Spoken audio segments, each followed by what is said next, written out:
selalu dalam lindungan Allah, dan semoga kita selalu dalam keadaan sehat walafiat. Oke anak-anak, sebelum kita mulai pelajaran, yang perlu kita persiapkan adalah bukunya, pensil, dan juga kitab-kitabnya dikeluarkan dulu.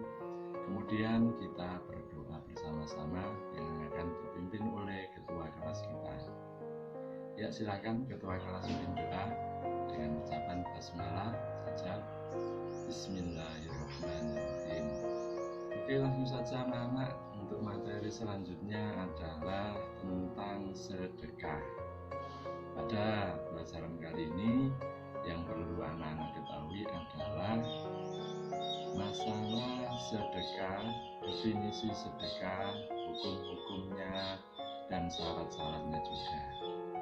Nanti di sini akan kita tampilkan pada layar proyektornya, nanti akan kita tampilkan tentang slide-slide tentang. Oke, kita langsung ke materi anak-anak. Untuk materi kali ini adalah tentang sedekah.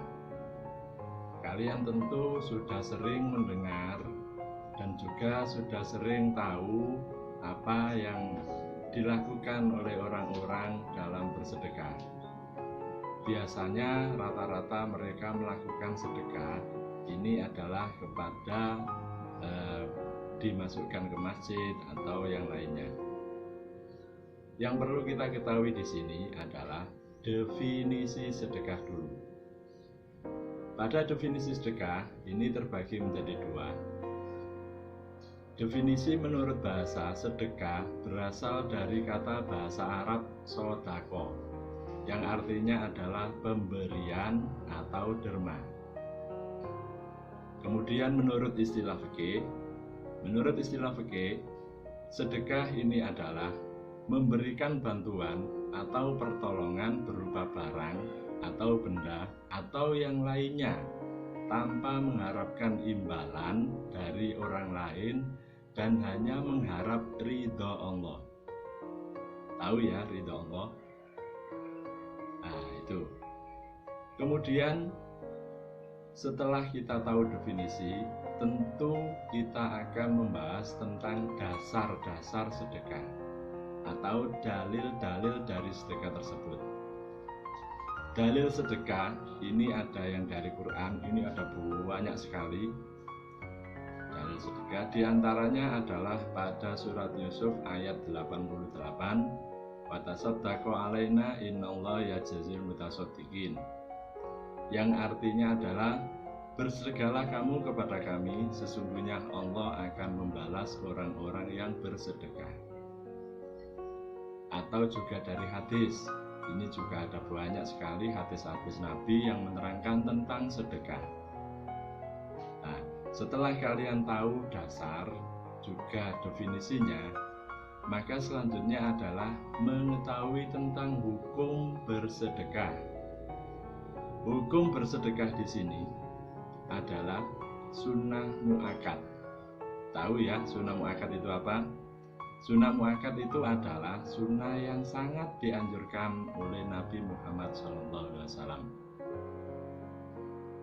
Tapi meskipun demikian, sedekah ini juga nanti ada yang menjadi wajib atau bisa dihukumi sedekah wajib.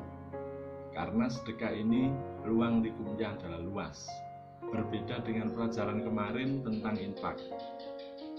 Karena sedekah ini luas, bahkan zakat pun ini bisa dinamakan sedekah. Makanya sedekah wajib di situ, ini contohnya adalah zakat. Itu merupakan sedekah, tapi wajib. Kemudian setelah kita tahu hukum, maka selanjutnya adalah tentang rukun dan syarat sedekah. Rukun dan syarat sedekah yang pertama adalah orang yang bersedekah. Orang yang bersedekah di sini disyaratkan harus orang yang orang yang bersedekah di sini adalah orang yang berhak mentasarufkannya. Artinya apa? Orang yang bersedekah ini harus mempunyai hak untuk mentasarufkan harta bendanya. Kalau anak kecil ini kan belum bisa untuk mentasarufkan hartanya. Yang kedua adalah orang yang diberi sedekah. Syaratnya adalah orang yang berhak memiliki. Ini tentu untuk anak kecil ini juga masih belum bisa. Yang ketiga, syarat sedekah ini adalah barang. Harus ada barang dan disyaratkan pada barang tersebut ada nilai jualnya atau yang berharga. Misalnya uang atau sepeda misalnya. Banyak sekali. Kemudian yang keempat, syaratnya adalah ijab dan qabul. Ijab qabul di sini adalah perkataan orang yang memberi dan yang diberi. Misalnya begini ijabnya.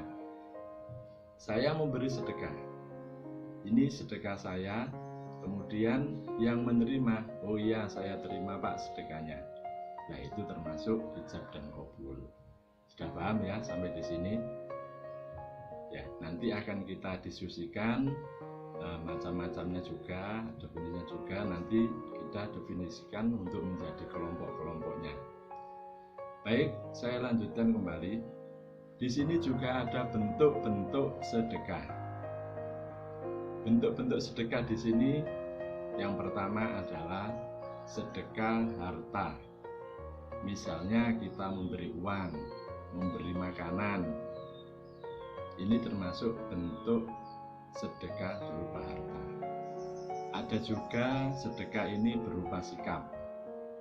Misalnya berbuat perbuatan kita seperti tersenyum ya. Silakan tersenyum.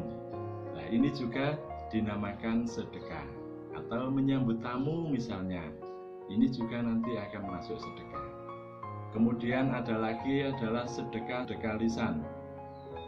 Sedekah lisan di sini ini adalah mengenai lisan kita. Misalnya kita mengucapkan kalimat-kalimat yang baik atau mengucapkan salam. Misalnya ada guru di jalan, kita sapa assalamualaikum. Nah, ini nanti dinamakan juga sedekah, tapi dalam bentuk lisan, bukan dalam bentuk harta. Kemudian selanjutnya adalah ada sedekah pikiran. Sedekah pikiran di sini seperti halnya ini para bu guru, para bapak guru ini juga nanti bisa dinamakan sedekah pikiran.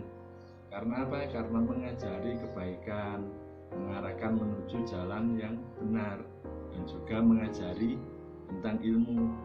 Ini juga bisa dinamakan sedekah, tapi dalam bentuk pikiran. Yang terakhir adalah sedekah tenaga. Kalau sampai kuat, misalnya di masjid ada pengecoran, lah itu ikut.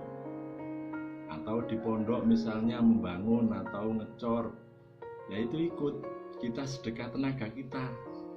Meskipun itu hanya mengambil timba, tempat-tempat mengecor saja. Lah oleh karena itu, pada bagian terakhir adalah kita seyogianya ini bisa. Artinya apa?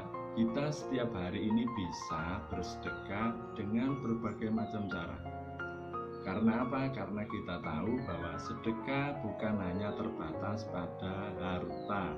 Ingat, bisa berupa lisan, pikiran, ataupun tenaga. Oke, mungkin untuk pertemuan kita kali ini kita cukupkan. Setelah ini kita akan diskusi, atau besok kita akan teruskan kembali. Oke, marilah kita akhiri pelajaran kita hari ini dengan ucapan Alhamdulillahirrabbilalamin. Dan tetap ingat, jaga kesehatan, patuhi protokol kesehatan, selalu bahagia. Saya akhiri, Assalamualaikum warahmatullahi wabarakatuh.